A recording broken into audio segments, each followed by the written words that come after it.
பிரபஞ்சத்துக்கு கூட பண்ண 21 டேஸ் சேலஞ்சை நான் வெற்றிகரமாக முடிச்சிருக்கேன். அதை பற்றி கொஞ்சம் பேசலாம்.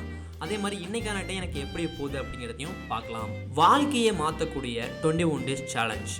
4 முறை தோல்விக்கு அப்புறம் நான் எடுத்த சேலஞ்சில் நான் ஜெயித்தேன். இது சின்ன ஒரு சேலஞ்சு தாங்க, ஆனால் விடாமுயற்சியோட பண்ணிக்கிட்டே இருக்கணும். நாம பிரபஞ்சத்துக்கிட்ட ஒன்று கேட்டால் பிரபஞ்சம் அதை கொடுக்கறதுக்கு முன்னாடி பல சோதனைகளை நமக்கு கொடுக்கும் இல்லையா?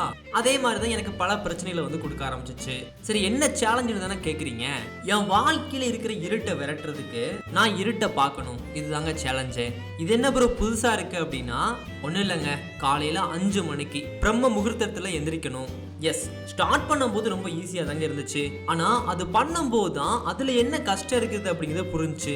4 நாள் தொடர்ச்சியாக எழுந்திரிச்சேன், ஒரு நாள் தூங்கிட்டேன். திரும்பியும் புதுசாக ஸ்டார்ட் பண்ணி 5 நாள் எழுந்திரிச்சேன், ஒரு நாள் தூங்கிட்டேன். 2 தோல்விக்கு அப்புறம் என் மூளை சொல்லிச்சு, இந்த சேலஞ்செலாம் வேலைக்கே ஆகாது, நம்ம ஜெயிக்க மாட்டோம், வேற ஏதாச்சும் பண்ணலாம். இந்த மாதிரி எது ஈஸியாக இருக்குமோ அதை பண்ண சொல்லி என் மூளை வந்து சொல்லிச்சு. ஆனால் என் மனசு வந்து என்னை விடுறதா இல்லை. இன்னும் 2 வாட்டி முயற்சி பண்ணி பார்த்தேன். அந்த ஒரு முயற்சியிலையும் தோல்வி அடைஞ்சேன். ஆனால் அந்த முறை தோல்வி அடையும் போது தோல்வியிலிருந்து ஒன்றை கற்றுக்கிட்டு அதை வந்து பண்ணி பார்த்தேன். அது எனக்கு வெற்றியை வந்து கொடுத்துருச்சு. அது என்னன்னு தானே கேட்குறீங்க?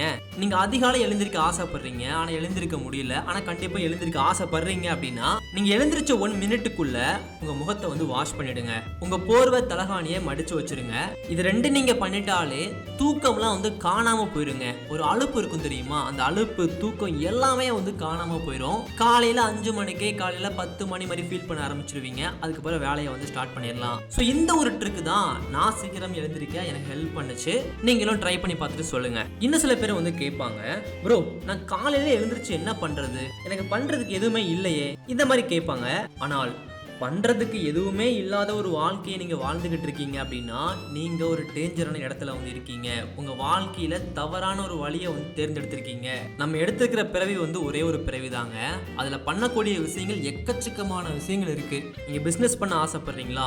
அதுக்கு சில புத்தகங்களை படிக்கலாம். ஏன்னா எல்லாத்தையும் பத்தியும் புத்தகங்கள் வந்துருச்சு இல்லையா? அப்படி படிச்சு அந்த அனுபவத்தை கத்துக்கிட்டு அப்படி ஏதாச்சும் பண்ணலாம். ஏன்னா புது புது ஸ்கில்ஸ் வந்து இருக்கு. நீங்க ஒரு ஸ்டூடெண்டா இருக்கீங்க அப்படின்னா இந்த டைம் தான் ஒரு சரியான டைமுங்க. ஃபியூச்சர் வந்து ஆன்லைன் தான். அப்ப அதுக்கு ஏத்த மாதிரி நீங்க ஏதாச்சும் பண்ணலாமே. சோ இப்படி பண்றதுக்கு வந்து எதுவுமே இல்லை, நான் என்ன பண்ண போறேன், இந்த மாதிரி இருக்காதீங்க. பண்றதுக்கு எவ்வளோ விஷயங்கள் இருக்குது. நீங்க ஏதாவது பண்ணாம இருக்கீங்க. எது உங்க லைஃப்க்கு செட் ஆகும்னு யோசிச்சு பாருங்க. எதுவுமே செட் ஆகுன்னு தோணுது அப்படின்னா பிரபஞ்சத்துக்கிட்ட கேளுங்க.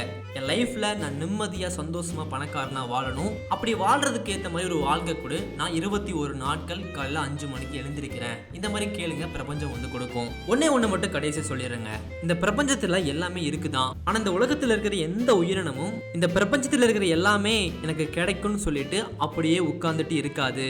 அதுக்கு இற வேணும் அப்படின்னா அது பறந்து போய் காட்டுல தேடணும். அப்படி தேடும் போது நிறைய பிரச்சனைகள் வரும், சோதனைகள் வரும். அதெல்லாம் கடந்து அது வரணும். சோ உங்க கூட்டுல வந்து யாரும் உணவை தூக்கி போட மாட்டாங்க. நம்ம தான் இறை தேடி போகணுங்க. சோ உங்க வாழ்க்கைக்கான அர்த்தத்தையும் நீங்க என்ன பண்ண போறீங்க அப்படிங்கிறதையும் சீக்கிரமா பறந்து போய் தேடுங்க. தேங்க்யூ.